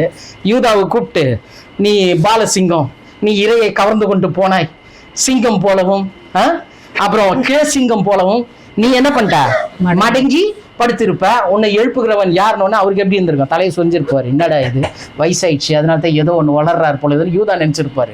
ஆனா நமக்கு செய்தி அவர் அங்கே சொல்லுகிறார், நமக்குரிய செய்திய அவர் அங்க சொல்லி இருக்கிறார். என்னன்னா இந்த சிங்கம் என்ன பண்ணுமா, தன்னுடைய கடைசி நாட்கள்ல மரணிக்கிற தருவாயில இருக்கும்போது ஒரு பெரிய பள்ளம் தோண்டுமா. ஒரு பெரிய பள்ளம் தோண்டி அதனுடைய உடம்ப அப்படியே கூடுமான வரைக்கும் ஃபோல்ட் பண்ணி மடக்கி அதுல அப்படியே படுத்துடுமா, அதுல அது உயிரை விட்டுருமா. இந்த சிங்கம் தன்னுடைய உடம்பு என்ன பண்ணும், பள்ளம் தோண்டி அப்படியே மடக்கி, அது யாதால எவ்வளவு ஃபோர்ஸ் முடியுமோ அந்த அளவுக்கு மடங்கி படுத்து அவ்வளவுதான் மரிச்சிடும். இப்போ தேவன் அதுதான் சொல்றாரு, சிங்கம் போலவும் கிழசிங்கம் போலவும்னா, இப்ப இயேசு 30 வயதுல என்ன பண்ணாரு, சிலுவையில சீக்கிரமா இறந்தாரு. அவர் ஒரு வியாதிப்பட்டு சாகல, இயேசு வியாதிப்பட்டு சாகல, ஆனா அவர் மரணிச்சார். அதுதான் இங்க சொல்றாரு, சிங்கம் போலவும் கிழசிங்கம் போலவும் மடக்கி படுத்தான், அவனை எழுப்புகிறவன் யார்? இப்ப அந்த சிங்கத்துக்கு ஜீவன் கொடுக்க முடியுமா? உயிர்த்தெழுதலை கொடுக்க முடியுமா? ஒரு மனுஷனால முடியுமா? முடியாது. யார் தான் எழுப்பணும்? தேவன் தான் எழுப்பணும். அப்படியே இயேசு கிறிஸ்துனுடைய உயிர்த்தெழுதலை இந்த சிம்ம ராசியில நம்ம பார்க்கணும். இதுல தேவனுடைய பரிவு, இயேசுவினுடைய உயிர்த்தெழுதல் மூலமாக அவர் நமக்கு காண்பிக்கின்ற அந்த பரிவை இந்த சிம்ம ராசியில நம்ம பார்க்க முடியும். ஆறாவதாக என்னதுங்க, கன்னி ராசி. அது என்ன வருதுங்க, பற்று. இந்த கன்னி ராசி லோகோ பார்த்தீங்களா எப்படி இருக்கு? ஒரு ஸ்திரீ இருக்குது, அதுக்கு என்ன இருக்குது, 2 ரெக்கை இருக்குது, அது கையில ஒரு செடி இருக்குது. இது லேட்டஸ்ட். நீங்க ஏஷியன்ட்டுக்கு போனீங்கன்னா அது வேற மாதிரி இருக்கும். அந்த லோகோவை பார்த்தீங்கன்னா பக்கத்துலேயே கொடுத்துருப்பேன். ஒரு ஸ்திரீ இருக்கும், கையில என்ன பிடிச்சிருக்கோம், பாம்பை பிடிச்சிருக்கோம். புரியுதுங்களா? ஒரு ஸ்திரீ கையில ஒரு பாம்பை பிடிச்சிருக்கோம். அப்போ கன்னி அந்த நட்சத்திரத்துல அந்த காரியம் என்னன்னா பற்றுதல். இப்போ இது எப்படி இருக்குதுன்னா, இந்த கன்னி எதுக்கு நிழலா இருக்கிறான்னா, யோவேல் 2ஆம் அதிகாரம் 16வது வசனம் வாசிங்க. யோவேல் 2:16. ஜனத்தை கூட்டுங்கள், சபையை பரிசுத்தப்படுத்துங்கள், முதியோரை சேருங்கள், பிள்ளைகளையும் பாலுங்கிற குழந்தைகளையும் கூட்டுங்கள். எல்லா தரப்பையும் கூட்ட சொல்றாரு. மணவாளன் தன் அறையையும் மணவாட்டி தன் மறைவையும் விட்டு புறப்படுவார்களாக. மணவாட்டி தன் அறையை விட்டு தன் மறைப்படுவாளாக. அப்போ இந்த கன்னி அப்படின்றது ஒரு உலகத்துக்குரிய பொண்ணு கிடையாது. என்ன இருக்குது, அவளுக்கு ரெக்க இருக்குது, மேலோகத்து ஸ்திரீ. அது மேலோகத்துக்குரிய ஒரு பொண்ணு. ஏன்னா அவளுக்கு என்ன இருக்குதுங்க, ரக்க அங்க இருக்குது. அப்போ இது யாருன்னா கிறிஸ்துவனுடைய மணவாட்டி. கிறிஸ்துவனுடைய மணவாட்டி. ஸ்திரீ இருக்கிறா, சபையே ஸ்திரீ தான். ஆனா எல்லாருமே என்ன ஆக முடியாது? மணவாட்டியா ஆக முடியாது. அவங்க இங்க என்ன சொல்றாருன்னா அந்த மணவாட்டிய அங்க காண்பிக்கிறாரு. அதே ஏசாயா 61:10 கூட வாசிங்க. ஏசாயா 61:10. கர்த்தருக்குள் பூரிப்பாய் மகிழுகிறேன், என் தேவனுக்குள் என் ஆத்துமா களி கூர்ந்திருக்கிறது. மணவாளன் ஆபரணங்களினால் தன்னை அலங்கரித்துக் கொள்ளுகிறதற்கும் மணவாட்டி நகைகளினால் தன்னை சிங்காரித்துக் கொள்ளுகிறதற்கும் ஒப்பாக அவர் ரட்சிப்பின் வஸ்திரங்களை எனக்கு உடுத்தி நீதியின் சால்வையை எனக்கு தரித்தார். பாத்தீங்களா? இப்போ அந்த மணவாட்டிக்கு என்ன கொடுத்திருக்கிறாராம்? ரெண்டு விஷயத்தை கொடுத்திருக்கிறார். ரட்சிப்பின் வஸ்திரம், நீதியின் சால்வை. ரெண்டு விஷயத்தை கொடுத்திருக்கிறார். அப்போ ரட்சிப்பை பெற்றிருக்கிறோமா? ரட்சிப்பின் வஸ்திரம் பெற்றிருக்கிறோம். அதனாலதான் நம்ம எல்லாம் என்ன சொல்றோம்? நான் ரட்சிக்கப்பட்டவன், நான் கிறிஸ்தவன்றோம். நீதியின் சால்வை கொடுத்துட்டாரு. ஆனா நம்ம நீதியில நம்ம இருக்கிறோமா? அப்படி இருந்தாதான் என்ன வரும் அப்படின்னு இல்லை சொல்ல வரேன். புரியுதுங்களா? அப்போ மணவாட்டி சபை அவருக்காக தெரிந்து கொள்ளப்பட்ட ஒரு சபையா இருக்குது. அதனால்தான் அது கையில என்ன வச்சிருக்குது? கையில பாம்பு வச்சிருக்குதுன்னா அது நம்ம பழைய இதுக்கு அடையாளமா எடுத்தா சாத்தானுடைய கிரியையை இப்போ முதல்ல யார் தான் மேற்கொண்டா? முன்னாடி பார்த்தோமே, பிசாசின் கிரியையை அழிப்பதற்கு குமாரன் வெளிப்பட்டார். ஆனா இப்போ சபைக்கு என்ன பண்ணுது?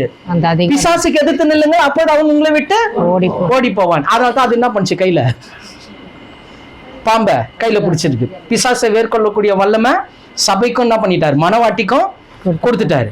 இப்ப மணவாட்டிக்கு பிசாசை மேற்கொள்கிற வல்லமை கொடுத்துட்டாருன்னா என்ன அர்த்தம்னா பிசாச அது அடக்கி ஆளணும். பிசாசு என்ன பண்ணணும்? அடக்கி ஆளணும். வந்த உடனே கரெக்டா பிடிக்கணும். அந்த படம் ரொம்ப அருமையா இருக்குது பாருங்க, கழுத்தை பிடிக்குது பாருங்க. அடக்கி ஆளணும். ஆனா அது கூட சேர்ந்தா, புரியுதா? அது கூட சேர்ந்தா என்ன ஆயிடுவான்? ரொம்ப கஷ்டம். அதுதான் அங்க நம்ம புரிஞ்சுக்கணும்.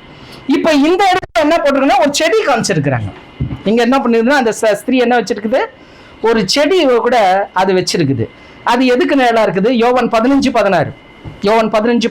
நீங்கள் என்னை தெரிந்து கொள்ளவில்லை. நல்லா கேளுங்க. நீங்கள் என்னை தெரிந்து கொள்ளவில்லை, நான் உங்களை தெரிந்து கொண்டேன். நீங்கள் என் நாமத்தினாலே பிதாவை கேட்டுக்கொள்வது எதுவோ அதை அவர் உங்களுக்கு கொடுக்கத்தக்கதாக நீங்கள் போய் கனிகளை கொடுக்கும்படிக்கும் உங்கள் கனி நிலைத்திருக்கும்படிக்கும் நான் உங்களை ஏற்படுத்தினேன். இப்ப நம்ம ஏன் கிறிஸ்தவர்களா இருக்கிறோம்னா நம்ம கையில என்ன இருக்குது? வெறும் செடி இருக்கக்கூடாது. அதுல என்ன வரணும்? கனி வரணும். கனி உண்டாயிருப்பதற்கும் அந்த கனி நிலைத்திருக்கிறதுக்கும் நான் உங்களை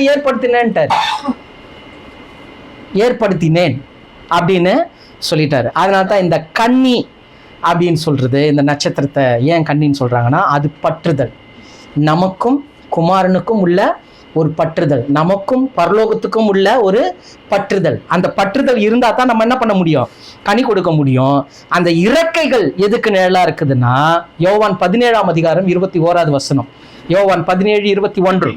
அவர்கள் எல்லாரும் ஒன்றாய் இருக்கவும். இப்ப இயேசு சொல்றாரு அவர்கள் எல்லோரும் ஒன்றாய் இருக்கவும். பிதாவே நீர் என்னை அனுப்பினதை உலகம் விசுவாசிக்கிறதற்காக நீர் என்னிலேயும், நல்ல கவனிங்க, நீர் என்னிலேயும் நான் உம்மிலேயும் இருக்கிறது போல. இப்போ என்ன சொல்றாரு? பிதாவே நீர் என்னிலேயும் நான் உம்மிலேயும். இப்போ குமாரனுக்கும் பிதாவுக்கும் எப்படி இருக்குதுங்க? கனெக்ஷன். நல்ல ஒரு பற்று. நீர் என்னிலேயும் நான் உம்மிலேயும் இருக்கிறது போல அவர்கள் எல்லாரும் யாருங்க?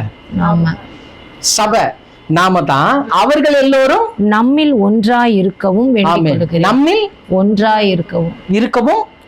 கொள்ளுகிறேன். ஜெபம் பாருங்க. இப்ப இயேசு கிறிஸ்துனுடைய ஜெபம் என்னன்னா, பிதாவே நான் உம்மிலையும் நீர் எம்மிலையும் இருக்கிறது போல நம்ம எல்லாரும் எப்படி இருக்கணும்? ஒன்றா இருக்கணும். அப்ப மனுஷீகத்துல இருக்கக்கூடிய நமக்கு இப்ப எங்க கனெக்ஷன் கிடைச்சிருச்சு? பரலோகத்துல கனெக்ஷன் கிடைச்சிச்சு. அதனால தான் அந்த சிறகுகள். தேவ தூதர்களுக்கு இருக்கிற மாதிரி கர்த்தருடைய ஊழியக்காரனாகிய பலத்த சௌரியவானே தூதர்களே அப்படின்னு சொல்லி சங்கீதத்தில் சொல்லியிருப்பாங்க. நான் நிறைய வசனங்கள் எடுக்கல, டைம் போதாதுன்னு சொல்லிட்டுனாரு. இப்போ இந்த கன்னி அப்படின்றது, பற்றுதல்ன்றது எதை குறிக்குதுன்னா மேலோகத்துக்கு போகக்கூடிய, பரலோகத்துக்கு போகக்கூடிய மணவாட்டி சபை. புரியுதுங்களா? இப்போ எத்தனை முடிஞ்சுதுங்க? 6 முடிஞ்சுதா? ஏழாவது என்னது? துலாம். அதனுடைய குணம் என்னங்க? வெற்றி. இப்ப இந்த துலாம்னும் போது இது எப்படி இருக்குது? ஒரு ஆண் என்ன பண்ணிட்டு இருக்கிறாரு? கையில தராச வச்சிருக்கிறாரு. நீங்க நல்லா அந்த 12 காரியத்தை கொஞ்சம் அந்த லோகோவை வாட்ச் பண்ணீங்கன்னா முன்னாடி வரைக்கும் ஸ்திரீகளை தான் காமிச்சிருப்பாங்க. இதுக்கப்புறம் ஸ்திரீயே காட்டல அவங்க. இதுக்கப்புறம் அப்படியே மாறிடுச்சு. மேல் வந்து ஃபீமேல் வந்து மேலா மாறிடுச்சு. இப்போ இந்த மேலா மாறினவர் ஒருத்தர் என்ன கையில வச்சிருக்கிறாரு? தராச கையில வச்சிருக்கிறாரு. இது எதை குறிக்குது? தராசுன்றது ஒரு நீதி. அப்போ ஒரு மனுஷன் தராசு பிடிச்சிட்டு இருக்கிறான்னா அது என்னவா எடுக்கலாம் நம்ம? அது இல்ல, நீதிமான். நீதிமான் ரோமர் 8ஆம் அதிகாரம் 33வது வசனம். தேவன் தெரிந்து கொண்டவர்கள் மேல் குற்றம் சாட்டுகிறவன் யார்? தேவன் தெரிந்து கொண்டவர்கள் மேல் குற்றம் சாட்டுகிறவன் யார்? தேவனே அவர்களை நீதிமான்கள் ஆக்குகிறவர். யார் நீதிமானா ஆக்கி இருக்கிறாங்க? தேவனே நீதிமான் ஆக்கி. இப்போ நீதிமானா நம்மள மாத்தி இருக்கிறோம்னா நமக்குள்ள என்ன இருக்குது? நீதி இருக்குது. அதனால தான் அந்த தராசு என்னவா இருக்குது? கொஞ்சம் இறக்கமோ ஏத்தமா இருக்குதா? இல்ல, சரிக்கு சரியா இருக்குது அது. அப்போ முதல் நீதிமான் யாருன்னா தேவனுடைய பார்வையில முற்றுமுடிய நீதிமான் யாருன்னா இயேசு. ஓகேவா? இப்ப இவர் நீதிமானா மாறினதுனால உங்களையும் என்னையும் அவருடைய ரத்தத்தினாலே தேவனுக்கு முன்பதாக நம்மள என்ன மாத்திட்டாரு? நீதிமானா மாத்திட்டாரு. இதை மாத்தினது யாரா? வசனம் பார்த்தோமே, தேவனே அவர்களை நீதிமானாய் மாற்றுகிறவர். 1 கொரிந்தியர் 6:11. உங்களில் சிலர் இப்படிப்பட்டவர்களாய் இருந்தீர்கள். ஒரு லிஸ்ட் கொடுக்குறாரு மேல, அது விட்டுருங்க. ஆயினும் கர்த்தராகிய இயேசுவின் நாமத்தினாலும் நமது தேவனுடைய ஆவியினாலும், கர்த்தராகிய இயேசுவினுடைய நாமத்தினாலும் தேவனுடைய ஆவியினாலும் கழுவப்பட்டீர்கள், பரிசுத்தமாக்கப்பட்டீர்கள், நீதிமான்களாக்கப்பட்டீர்கள். இந்த நீதிமான குறிச்சி வேதத்துல படிக்கும் போது எஸ்பெஷலி பவுல் ரொம்ப வலியுறுத்தி பேசுறாரு. ரொம்ப வலியுறுத்தி நிறைய விஷயங்களை காட்டுறாரு. ஏன் இப்படி காட்டுறாருன்னா நம்மள நீதிமான்னு என்ன பண்ண மாட்டோம்? சத்தியமா சொல்ல மாட்டோம். நம்மள நீதிமான்னு சொல்ல மாட்டோம். ஆனா இயேசு இந்த பூமியில வந்தாருன்னா நம்ம மார்தட்டி சொல்லலாம், நான் நீதிமான். ஏன்னா என்னுடைய நீதியின் கிரியைகளினால நான் நீதிமான் இல்ல, அவருடைய மரணத்தினாலே ரத்தத்தினால நான் நீதிமான். அது யாருக்கு முன்னாடி? தேவனுக்கு முன்னாடி. அவரை தான் என்ன பண்ணிக்கிறார்? அவருடைய ஆவியினாலே கழுவி இயேசுவின் நாமத்தினாலே நம்மள சுத்திகரிச்சு நம்மள என்னவா மாத்தி இருக்கிறார்? நீதிமானாய் மாற்றிருக்கிறார்.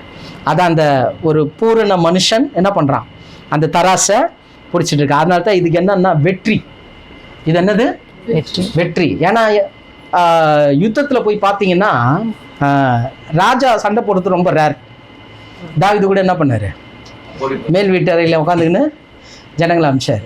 அந்த மாதிரி இது நம்மளா சண்டை போட்டு நீதிக்குரிய விஷயத்த வாங்கல. இந்த நீதிமான்ற இந்த பட்டத்தை நம்ம வாங்கல. நமக்காக இயேசு யுத்தம் செய்தார். பிசாசோடு கூட யுத்தம் செய்து நமக்கு வெற்றியை கொடுத்தாரு. அந்த வெற்றி தான் நீங்களும் நானும் நீதிமானாக.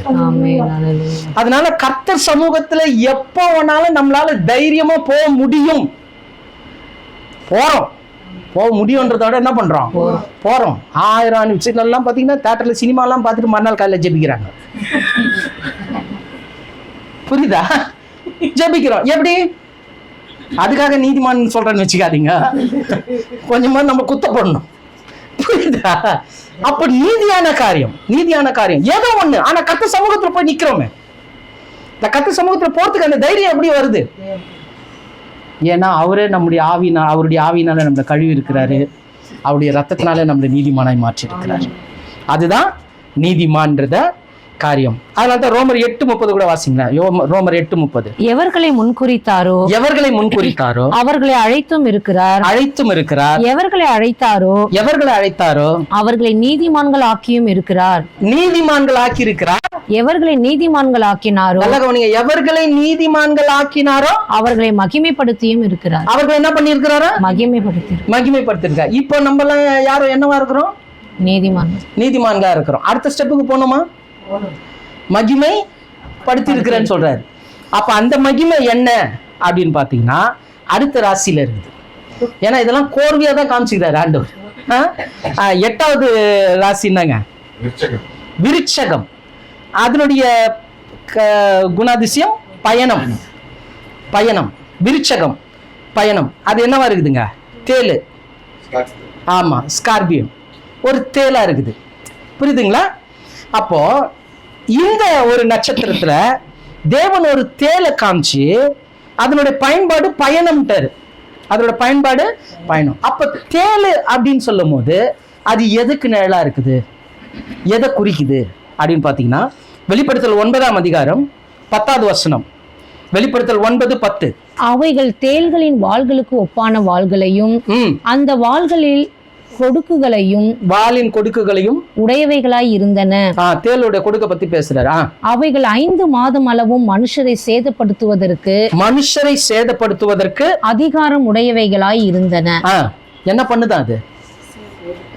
மனுஷரை சேதப்படுத்தும். இது இன்னொரு ERV டிரான்ஸ்லேஷன்ல எடுத்து பாத்தீங்கன்னா வலியையும் துன்பத்தையும் கொடுக்குதான். தேள் என்ன பண்ணுதான்? வலியையும் துன்பம், பாடுகளை கொடுக்குதான். அந்த வலியினுடைய பாடுகளை கொடுக்கிறது தான் இந்த தேளுக்கு நிழலாக இருக்குது. அப்ப அப்படி பார்க்கும்போது இந்த உலகத்திலேயே இந்த பூமியில ஒரு மனுஷனா வந்து அளவுக்கு அதிகமான பாடுகள், அளவுக்கு அதிகமான உபத்திரவம் பட்ட ஒரு மனுஷன் யாருன்னா அதுக்கு ஆன்சர் யார் தெரியுமா? இயேசுதான்.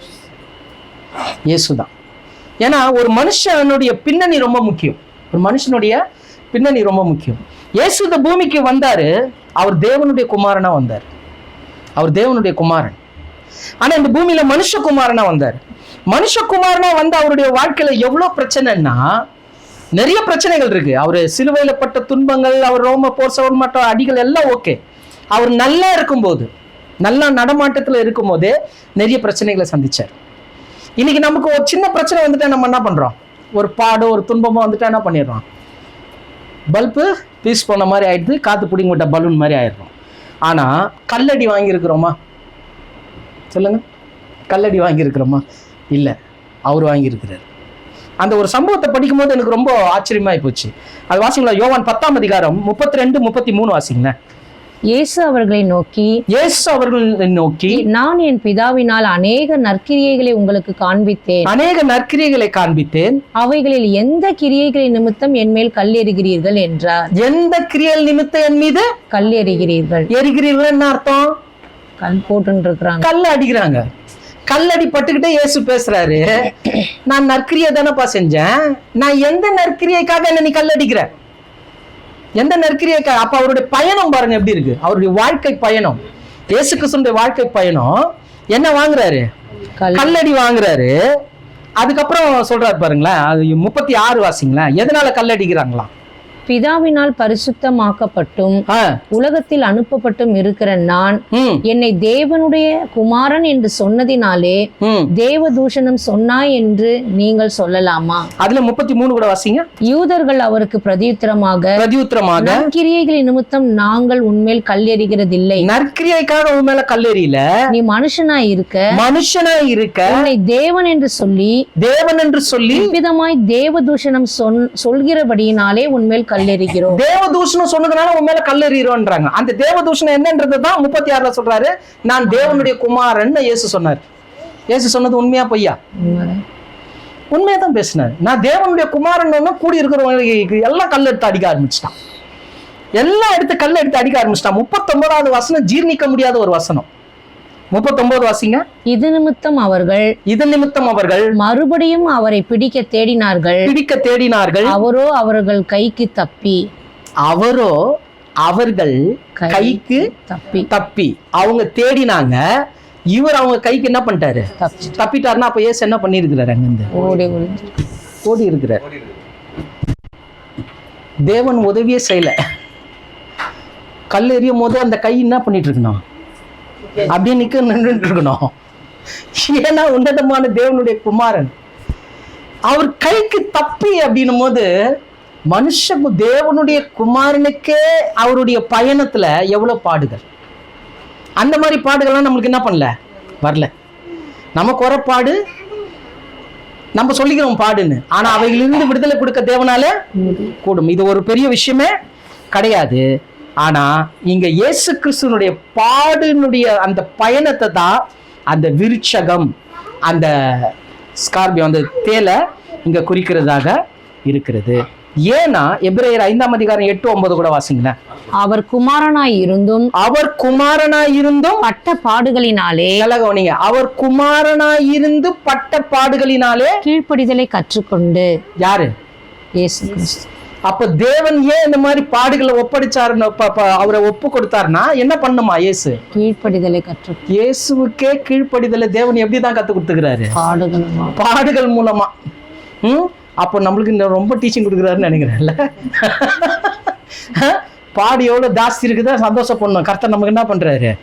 கற்று கொடுக்குறாரு. தாம் பூரணரான பின்பு, கடைசியில பாருங்க, அவர் பூரணரான பின்பு தமக்கு கீழ்ப்படுகிற யாவரும் நித்திய ரட்சிப்பை அடைவதற்கு காரணராகி. இன்னைக்கு இந்த பாடு பெருசா தெரியலாம், ஆனா இது தேவன் நமக்காக கற்றுக் கொடுக்குது, ஒரு கீழ்ப்படிதலை கற்றுக் கொடுக்குது. அதனால பிரச்சனை வந்தா முதல்ல என்ன பண்ணிடணும்? நம்ம சரண்டர் ஆயிடணும். நம்ம சரண்டர் ஆகிறதுக்கு பதிலாக புலம்ப ஆரம்பிச்சிடணும். முறுமுறுப்பு கர்த்தருக்கு விரோதமானது. நல்லா ஞாபகம் வச்சுங்க. பாடு வருதா, துன்பம் வருதா, ஆண்டவரே நான் ஒப்பு கொடுக்குறேன், நீங்க பாத்துங்க அப்படின்னு சொல்லுங்க. வழி தன்னால திறக்கும். ஆனா நம்ம முறுமுறுத்தோம்னா போட்ட கேட்டுக்கும் முன்னாடி இன்னொரு எக்ஸ்ட்ரா கேட்டு விழுந்தோம். ரொம்ப ஜாக்கிரதையா இருக்கணும். ஆனால் தான் கிறிஸ்தவனுடைய வாழ்க்கை எப்படிப்பட்டது? 1 பேதுரு 4ஆம் அதிகாரம் 16வது வசனம். ஒருவன் கிறிஸ்தவனாய் இருப்பதினால் பாடுபட்டால் வெட்கப்படாமல் இருந்து அது நிமித்தம் தேவனை மகிமைப்படுத்த கடவுள். இன்னைக்கு ஒரு ரகசியத்தை தெரிஞ்சுங்க. உங்க வாழ்க்கையில வர பாடுகள், துன்பங்கள், துக்கங்கள், உபத்திரவங்களை நீங்க மேற்கொள்ளணும்னா, உங்க வாழ்க்கையில வந்துருச்சுன்னா அது நிமித்தம் தேவனை மகிமைப்படுத்துங்க. ஆண்டவரே, எந்த நோக்கத்துக்காக இந்த பிரச்சனை எனக்கு கொடுத்தீங்களோ எனக்கு தெரியாது, எந்த திட்டத்துக்காக இந்த காரியத்தை என்னுடைய வாழ்க்கையில வச்சிங்களோ எனக்கு தெரியாது, என்ன நான் ஒப்பு கொடுக்குற ஆண்டவரே என்னை மாத்துங்க. ஒப்பு கொடுத்து பாருங்க, கர்த்தர் எல்லாவற்றுக்கும் பதிலே கொடுப்பார். ஆமென். எத்தனை முடிஞ்சதுங்க? 8 முடிஞ்சிடுச்சா? 9வது என்னதுங்க? தனுஷ். அது எது குறிக்குது? பணிவு. இப்ப தனுஷ் அப்படின்றது வந்து பணிவை குறிக்குது. இப்போ இது எப்படி இருக்குதுங்க? அந்த லோகோ பார்த்தீங்கன்னா ஒரு குதிரை, அதுல ஒரு ஆண் இருக்கிறாரு. அவர் கையில என்ன இருக்குது? வில்லு இருக்குது. அதுல என்ன இல்ல? வில்லு இல்ல, அம்பு இல்ல. இப்போ லேட்டஸ்ட்ல வந்து அம்பு எவனோ வச்சுக்கிறான், அது யார் வச்சான்னு தெரியல. இப்ப இருக்கிற ஜோசியருங்க மாத்திட்டு இருக்கிறாங்க. ஆனா அது என்னதான்? இது என்ன இல்லைங்க, அம்பு இல்லாத ஒரு இதை வச்சுக்கிட்டு ஒரு ஆண் வந்து அவருடைய உடம்பு வந்து குதிரையா இருக்குது. இப்போ இதை பார்க்கும்போது ரொம்ப கிராண்டா இருக்குது.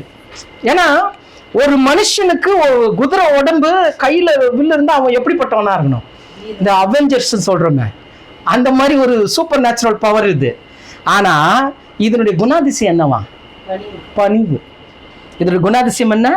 பணிவு. அப்படியே நீங்க பாத்தீங்கன்னா இயேசு கிறிஸ்துவுக்கு எல்லா வல்லமையும் இருந்துச்சு. இயேசு கிறிஸ்துவுக்கு எல்லா வல்லமையும் இருந்துச்சு. ஆனா அவர் இந்த பூமியில எப்படி வாழ்ந்தாங்க?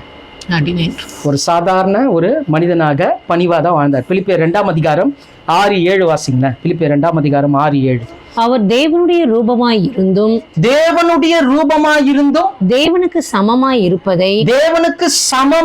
இருப்பதை கொள்ளையாடின பொருளாக எண்ணாமல் தம்மை தாமே வெறுமையாக்கி அடிமையின் ரூபம் எடுத்து மனுஷ சாயலானார். இந்த வார்த்தை பாருங்க, 2 வார்த்தை ரொம்ப நல்லா இருக்குது. தேவனுடைய ரூபமாக, தேவனுக்கு சமமாக இருந்தத என்ன பண்ணல? அவரு கொள்ளையாடின பொருளா நினைக்கல. அப்போ அவருக்கு கிடைச்ச அதிகாரத்தை அவர் துஷ்பிரயோகம் செய்யல. அவர் தேவனுடைய குமாரன் தான். ஒரு இடத்துல கெத்செமனே தோட்டத்துல இயேசுவை பிடிக்க வராங்க. பிடிக்க வரும்போது கூட இந்த பேதுருக்கு என்ன ஆயிடுச்சு, டென்ஷன் ஆயிடுச்சு. கையில இருந்த பட்டயத்தை எடுத்து என்ன பண்ணிட்டாரு, ஒருத்தன் காதை வெட்டிட்டாரு. உடனே இயேசு அங்க சொல்றாரு, உன் பட்டயத்தை உன் உரையில போடு, நான் இப்பொழுது வேண்டிக் கொண்டால் 1000-10,000 லேகியோனை தேவன் அனுப்ப மாட்டாரான்னு கேட்கிறாரு. நான் வேண்டிக்கிட்டா இப்ப என்ன பண்ணுவான், 1000-10,000 லேகியோன். ஒரு லேகியோன்னு பல லட்சக்கணக்கான தூதர்கள், அந்த மாதிரி 16,000. அப்ப பாத்துங்க, நான் ஒரு வார்த்தை சொன்னா இறங்கிடும் பரலோகமே. ஆனா நான் ஏன் அமைதியா இருக்கிறேன்? பிதாவினுடைய சித்தத்தை செய்யணும், பிதாவினுடைய சித்தத்தை செய்யணும். பணிவு. இந்த தனுஷ்ன்ற அந்த நட்சத்திரத்துக்கு என்ன அர்த்தங்க? பணிவு. அந்த பணிவு இயேசு கிறிஸ்துவிட்ட இருந்ததா? இருந்தது. இப்ப அவரை தொழுது கொள்ளுகிற நமக்கு என்ன இருக்கணும்? இந்த பணிவு இருக்கணும். ஏசாயா 57:15. ஏசாயா 57:15. நித்தியவாசியும் பரிசுத்தர் என்கிற நாமம் உள்ளவரும் ஆகிய மகத்துவமும் உன்னதமானவர் சொல்லுகிறார், உன்னதத்திலும் பரிசுத்த ஸ்தலத்திலும் பரிசுத்த ஸ்தலத்திலும் வாசம் பண்ணுகிற நான், உன்னதத்திலும் பரிசுத்த ஸ்தலத்திலும் வாசம் பண்ணுகிற நான் பணிந்தவர்களின் ஆவியை உயிர்ப்பிக்கிறதற்கும் நொறுங்கினவர்களின் இருதயத்தை உயிர்ப்பிக்கிறதற்கும் நொறுங்குண்டு பணிந்த ஆவி உள்ளவரிடத்தில் வாசம் பண்ணுகிறேன். நொறுங்குண்டு பணிந்த ஆவி உள்ளவர்களிடத்தில் வாசம் பண்ணு. இதெல்லாம் புரிஞ்சுங்க. நம்ம ஒன்னா சொல்லிக்கலாம், தேவன் நமக்குள்ள இருக்கிறாருன்னு. அவர் இருக்கிறார் தான். ஆனா உண்மையிலே தேவன் யார்கிட்ட இருக்க வாசம் பண்ணுவார்னா, விரும்புறாருன்னா பணிந்த ஆவி இருக்கணும், இருதயத்தை உடைக்கணும்.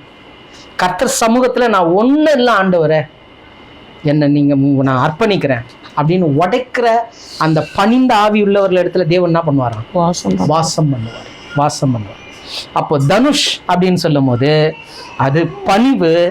அந்த ராசியினுடைய காரியம் என்னவென்றால், தேவனுக்கு சமமாக தேவனுக்கு ரூபமா இருந்தாலும் இயேசு என்னவா தான் இருந்தார் இந்த பூமியில, பணி உள்ளவரா இருந்தார். அதே பணிவு நமக்குள்ளேயும் இருக்கணும். கடைசியாக 10வதாக பார்க்கிறோம், மகரம். மகரம் அப்படின்னு சொல்லும் போது அது எதை குறிக்குதுங்க? கடமை. இப்ப பாத்தீங்கன்னா இதுல என்ன வந்திருக்குது? ஒரு ஆடு வந்துக்குது. ஆனா வால் எப்படி இருக்குது? மீன் வால். ஆடு இதுக்கு முன்னாடி பார்த்தோம். ஆடு ஃபர்ஸ்ட் பார்த்தது ஆடு. சோ முதல்ல வந்தது ஆடு, முதல்ல வந்த நட்சத்திரம் ஆடு. இப்போ ரெண்டாவதா வந்திருக்கிற நட்சத்திரமும் ஆடு. இப்போ இது எதை குறிக்குது? நானே சொல்லிட்டேன் ஆன்சர். இரண்டாவதாக வந்த ஆடு இயேசு கிறிஸ்துனுடைய இரண்டாம் வருகை. இயேசு கிறிஸ்துனுடைய இரண்டாம் வருகை. அதனாலதான் வால் என்னவா இருக்குது? மீன் எதுக்கு நிழலா இருக்குதுங்க? ஆத்துமாக்களுக்கு நிழலா இருக்குது. மீன்ன்றது ஆத்துமாக்கள். இப்ப அப்படியே கேரக்டர் மாறிட்டே வருது பாருங்க. முதல்ல ஆடுல ஆரம்பிச்சது, அப்புறம் பெண்களா வந்து ஸ்திரீயை காமிச்சாரு, அப்புறம் ஆண்களை காமிச்சாரு, அப்புறம் சூப்பர் நேச்சுரல் பவரை காமிச்சாரு. இப்ப மறுபடியும் என்னவா மாறிடுது? வித்தியாசமா ஆடு வால் ஆகுது. கடைசியில பாத்தீங்கன்னா மீன்லயே முடியுது. புரியுதுங்களா? இப்போ இது கடமையா? இது என்னவா? கடமையா? மகரம்ன்றது கடமை அப்படின்னு பார்க்கும்போது, இந்த இரண்டாவதாக வந்த ஆடு மறுபடியும் வந்திருக்குதுன்னா, மீன் வாளோட வந்திருக்குதுன்னா, இது ஆத்துமாக்களை இந்த சொல்லிட்டு போனார் இல்லையா? அப்போஸ்தலர் 1:11 அப்போஸ்தலர் 1:11. கலிலேயராகிய மனுஷரே, நீங்கள் ஏன் வானத்தை அண்ணாந்து பார்த்து நிற்கிறீர்கள்? உங்களிடத்து நின்று வானத்துக்கு எடுத்துக்கொள்ளப்பட்ட இந்த இயேசுவானவர் எப்படி உங்கள் கண்களுக்கு முன்பாக வானத்துக்கு எழுந்தருளி போனாரோ அப்படியே மறுபடியும் வருவார். அப்படியே திரும்பவும் மறுபடியும் வருவார். வந்துச்சு அந்த நட்சத்திரம். முதல்ல ஆடா வந்துச்சு, மறுபடியும் ஆடா ரெண்டாவது முறை வந்திருக்கு. ஆனா அதுக்கு வால் மீன் வால் மாதிரி இருக்கு. அந்த மீன் வால் ஏன் இருக்குன்னா, யோவான் 5:27. யோவான் 5:27. அவர் மனுஷகுமாரனாய் இருக்கிறபடியால் நியாய தீர்ப்பு செய்யும்படிக்கு அதிகாரத்தையும் அவருக்கு கொடுத்திருக்கிறார். இப்போ இவர் என்னவா இருக்கிறதுனால நியாய தீர்ப்பு அதிகாரம் கொடுத்தாரா? மனுஷகுமாரன். அதனால்தான் இயேசுதான் நம்முடைய நியாயாதிபதி. ஏன்னா இந்த பூமியில மனுஷனாய் வாழ்ந்தவர். அவர்கிட்ட போய் சொல்ல முடியாது, எனக்கு இவ்வளவு பிரச்சனை இருந்தது, அவ்வளோ பிரச்சனை இருந்தது, எனக்கு இப்படி இருந்தது அப்படி இருந்ததுன்னு ஒரே வார்த்தை அவர் சொல்லுவார், நானும் அப்படிதான்ப்பா வாழ்ந்தேன், நானும் உன்ன மாதிரி தான் இருந்தேன். நீங்க வாழ்ந்த காலம் வேற ஆண்டவரே, நாங்க வாழ்ந்த காலம் வேற ஆண்டவர், அதையும் சொல்ல முடியாது. நான் கரண்டே இல்லாம வாழ்ந்தேன் அவர் சொல்லுவார். புரியுதுங்களா? அப்போ மனுக்குலத்துக்கு நியாயம் செய்கிற நியாயாதிபதியா இயேசு 2ஆம் வருகைய குறிக்கிறது தான் இந்த மகரம் என்கின்ற காரியம். இது இயேசுவின் மேல விழுந்த கடமை. ஏன்னா அவர் தான் என்ன சொன்னாரு, நான் திரும்பவும் வருவேன்னு சொன்னாரு. பிதாவாகிய தேவன் இயேசு கிறிஸ்து மேல வச்சிருக்கிற கடமை அதுதான் இந்த மகரம் என்கின்ற ராசி. நம்ம மீதும் ஒரு கடமை இருக்குது. என்ன கடமை? கனி கொடுக்குறது இல்ல, பைபிள் சொல்லுது. இதெல்லாம் நமக்கு தெரிஞ்சிருக்கணும். எது நம்ம மேல் விழுந்த கடமை? சுவிசேஷத்தை. 1 கொரிந்தியர் 9:16 படிக்க தேவையில்ல. சுவிசேஷத்தை நான் அறிவிக்கிறது என் மேல் விழுந்த கடமை. அதனாலதான் சொல்றேன், கூடுமான வரைக்கும் கிறிஸ்துவை பற்றி மற்றவர்களுக்கு சொல்லுங்கள். புரியுதுங்களா? அது நம்ம மேல் விழுந்த கடமை. காலையில பல்லு தேய்க்கிறோம், சாப்பிட்றோம், இதெல்லாம் நம்முடைய கடமைகள். அப்படியே கர்த்தரை பத்தி சொல்றதும் நம்முடைய கடமையா இருக்குது. 11ஆவதாக என்ன வருதுங்க? கும்பம். அது என்ன வருது? முயற்சி.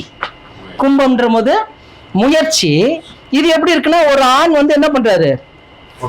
ஆமா, தண்ணீரை ஊத்துறாரு. ஒரு கோலையில இருந்து தண்ணீரை ஊத்துறாரு. இப்போ இந்த முயற்சி இது எதுக்கு நிழலா இருக்குது அப்படின்னு பாத்தீங்கன்னா, இயேசு சொன்னாரு, என்ன சொன்னாரு? தாகமா இருக்கிறவர்களே என்னிடத்துல வாருங்கள், நான் உங்களுக்கு என்ன தரேன்? ஜீவ தண்ணீரை தரேன். வெளிப்படுத்தல் 7:17 வாசிங்க. வெளிப்படுத்தல் 7:17. சிங்காசனத்தின் மத்தியில் இருக்கிற ஆட்டுக்குட்டி ஆனவரே, இவர்களை மேய்த்து இவர்களை ஜீவ தண்ணீர் உள்ள ஊற்றண்டைக்கு நடத்துவார். ஜீவ தண்ணீர் உள்ள ஊற்றண்டைக்கு நடத்துவார். தேவன் தாமே இவருடைய கண்ணீர்கள் யாவையும் துடைப்பார் என்றார். ஆமா, இந்த ஜீவ தண்ணீர் அவர் என்ன பண்ணுவாரா? ஊற்றுவார். தேவன் நம்முடைய கண்ணீரெல்லாம் துடைப்பார். இது எப்ப நடக்கும்? கடைசி காலம், இயேசு கிறிஸ்துனுடைய வருகைக்கு அப்புறம் 1000 கால அரசாட்சியில இது நடக்குது. எவ்வளவு காமிச்சிருக்கிறாரு பாருங்க அந்த சாஸ்திரிங்களுக்கு. அதனால தான் அவங்க மிகுந்த ஆனந்த சந்தோஷம் அடைந்தார்கள். இந்த சத்தியம் அவங்களுக்கு அப்பவே தேவன் என்ன பண்ணியிருக்கிறாரு? காண்பித்திருக்கிறார். இப்போ அதை வெளிப்படுத்தல் 22:1 கூட வாசிங்க. 22:1. பின்பு பளிங்கை போல் தெளிவான ஜீவ தண்ணீர் உள்ள சுத்தமான நதி தேவனும் ஆட்டுக்குட்டியானவரும் இருக்கிற சிங்காசனத்திலிருந்து புறப்பட்டு வருகிறதை எனக்கு காண்பித்தான். இப்போ அந்த இடத்துல இந்த தேவனுடைய அரசாட்சியில இருந்து இருக்கும்போது தண்ணீர் எங்கிருந்து வருதான்? இயேசுவும் தேவனும் அமர்ந்திருக்கிற அந்த சிங்காசனத்துல இருந்து என்ன பண்ணுதுங்க? சுத்தமான ஜீவ தண்ணீர். ஜீவ தண்ணீர்ன்றது தனி சப்ஜெக்ட். தேவனுக்கு சித்தமானால் அது பார்க்கலாம். அதுல நிறைய விஷயங்கள் இருக்குது. ஆனா இங்க அந்த கும்பம் அப்படின்னும் போது முயற்சி. இது என்னது? முயற்சி. இந்த முயற்சிக்காக தான் இவ்வளோ பெரிய திட்டத்தை தேவன் வச்சிருந்தார். அவருடைய அரசாட்சி, 1000 கால அரசாட்சி. தேவனுடைய ராஜ்யம் இந்த பூமியில என்ன பண்ண போகுதுங்க?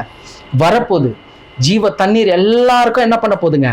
பாய போகுது. அதனால தான் வெளிப்படுத்தல் 21:6 சொல்லுது, தாகமா இருக்கிறவர்களே நீங்கள் எல்லாரும் என்ன பண்ணுங்க?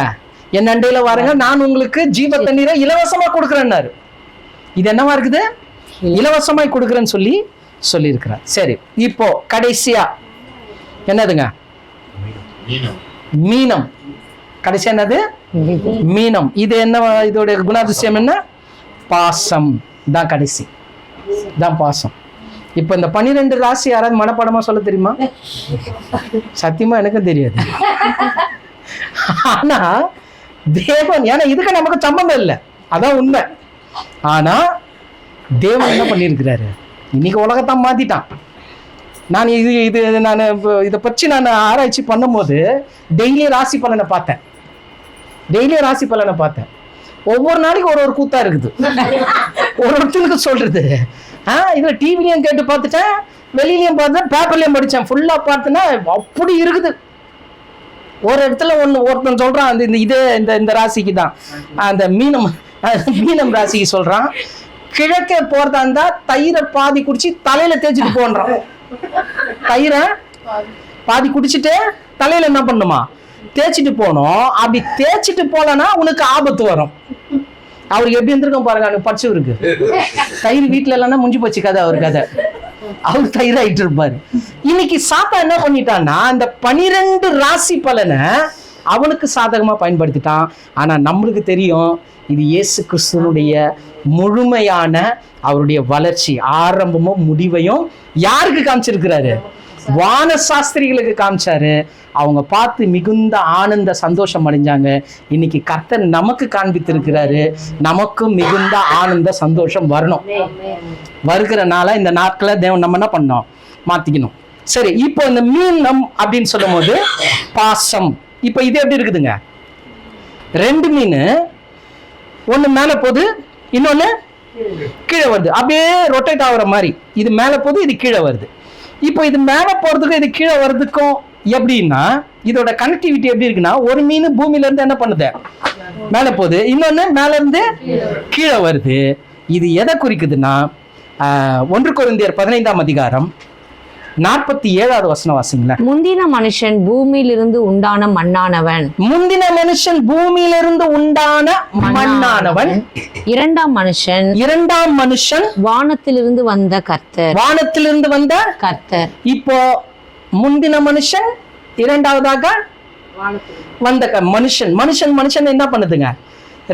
2 முறை வருது. சரியா? இப்போ நான் முன்னாடியே சொன்னேன், மீன் எதுக்கு நிழலா இருக்குது? ஒரு மனுஷனுக்கு, அதாவது ஒரு நபரை குறிக்கிறதா இருக்குது. அப்படியே ஆதாம் மூலமாய் வந்த மனுக்குலம் இப்போ பூமியில இருந்து எங்க போகுது? ஆயிடுச்சு, பரலோகத்துக்கு போறதுக்கு தகுதியை பெற்றுடுச்சு. ஏன்னா பரலோகத்துல இருக்கக்கூடிய 2ஆம் ஆதாமாகிய இயேசு கிறிஸ்து எங்க வந்தாரு? பூமிக்கு வந்தாரு. புரியுதுங்களா? அதுல 21, 22 கூட வாசித்து முடிங்க. மனுஷனால் மரணம் உண்டானபடியா, நல்ல கவனிங்க, மனுஷனால் மரணம் உண்டானபடினா மனுஷனால் மரித்தோரின் உயிர்த்தெழுதலும் உண்டாயிற்று. எத்தனை பேர் ஆமென் சொல்றாங்க? முதல் மனுஷன், அதான் அந்த மீன் கீழே இருந்து மேல போகுது, அதனால என்ன வந்துச்சு? மரணம் வந்துச்சு. 2வது மீன் நம்ம ஆண்டவராகிய இயேசு கிறிஸ்து மூலமாக உயிர்த்தெழுதல் வந்துச்சு. முதல் மீனால மரணம் வந்துச்சு, 2ஆம் மீன் மேல உயிர்த்தெழுதல் வந்துச்சு. இது என்னன்னா புதிய வானமும் புதிய பூமியும் வரக்கூடிய யுகங்கள், தேவனுடைய அரசாட்சியில் இருக்கக்கூடிய யுகங்களை குறித்துதான காரியம். தேவனுக்கு சித்தமான இதனுடைய காரியங்களை இன்னும் டீட்டெயிலாக நம்ம வருகிற நாட்களில் பார்க்கலாம். இப்போ உங்களுக்கு புரிஞ்சுதுங்களா? இந்த 12 ராசி பலன்கள் யாருக்கு நிழலா இருக்குதுங்க? இயேசு கிறிஸ்துவுக்கு நிழலா இருக்குது.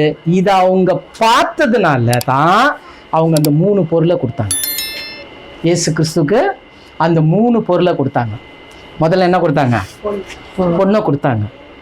ஏன்னா அவர் ராஜாதி ராஜா. இயேசு இந்த பூமியில அவங்க என்ன நினைச்சிட்டு வந்தாங்க? யூதருடைய ராஜா. அதனால அவருக்கு பொண்ணு கொண்டு வந்தாங்க. ஆனா அவர் இந்த பூமியில மனுஷர்களுக்காக மகா பிரதான ஆசாரியரா இருக்கிறார், மீடியேட்டர். இன்னைக்கும் ஒரு பரலோகத்துல என்னவா இருக்கிறார்? நம்முடைய பாவங்களுக்காக பரிந்து பேசுகிற மகா பிரதான ஆசாரியா இருக்கிறார். இந்த மகா பிரதான ஆசாரி போற அந்த மகா பரிசுத்த ஸ்தலத்தை மனுஷனால என்ன பண்ண முடியாது? பார்க்க முடியாது. ஆனா இயேசு மரிக்கும் போது அந்த மகா பரிசுத்த ஸ்தல திரைச்சல் என்ன ஆயிடுச்சுங்க? 2ஆ கிழிஞ்சிடுச்சு. அப்போ அதுக்காக தான் அவங்க என்ன பண்ணாங்கன்னா தூப வர்க்கம், இவருக்குள்ள அந்த தெய்வீக தன்மை இருக்குது, இவர் மகா பிரதான ஆசாரின்னு தூப வர்க்கத்தை கொடுத்தாங்க. 3வது அவர் ராஜாதி ராஜாவா இருந்தாலும், அவர் ஒரு மகா பிரதான ஆசாரியாரா இருந்தாலும் இந்த பூமியில அவர் என்னத்தான் ஆகணும்? மரிக்கணும். அப்ப மரிக்கிறவருக்கு என்ன பூசணும்? அந்த வெள்ளை போலத்தை பூசணுன்றதை ஆரம்பத்திலிருந்து முடிவு மட்டும் இருக்கிற காரியத்தை அந்த சாஸ்திரிகள் என்ன பண்ணாங்க? 3 பொருட்கள் மூலமாக கொண்டு வந்து கொடுத்தாங்க. இப்ப புரிஞ்சுதுங்களா? இதுல இவ்வளவு பெரிய மகத்தான சத்தியத்தை தேவன் என்ன பண்ணியிருக்கிறாரு? வச்சிருக்கிறார். இந்த 12 ராசின்றது இன்னைக்கு உலகம் ஒன்னா அது ராசி பலனை பார்க்கட்டும். ஆனா நமக்கு அடையாளம் என்னன்னா இயேசு கிறிஸ்துவுக்கு நிழலா இருக்கு. புரியுதுங்களா? நம்முடைய தேவன் சர்வ வல்லமுள்ள தேவன், அவருடைய ஒரே பேரான குமாரன் நம்முடைய ரட்சகர். அதுக்கு நம்ம சொல்லிக்கிறது நம்ம எவ்வளோ சந்தோஷப்படணும். உண்மையிலே நீங்க இந்த கிறிஸ்மஸை கொண்டாடும் போது இந்த நினைப்போட கொண்டாடுங்க. இயேசு கிறிஸ்துவுடைய அந்த சாயல்கள், அந்த அச்ச அடையாளங்கள், அந்த 12 குணங்களும் நமக்குள்ள வரணும். கர்த்தர் நமக்கு கொடுத்த அப்படியாக வழிநடத்துவாராக.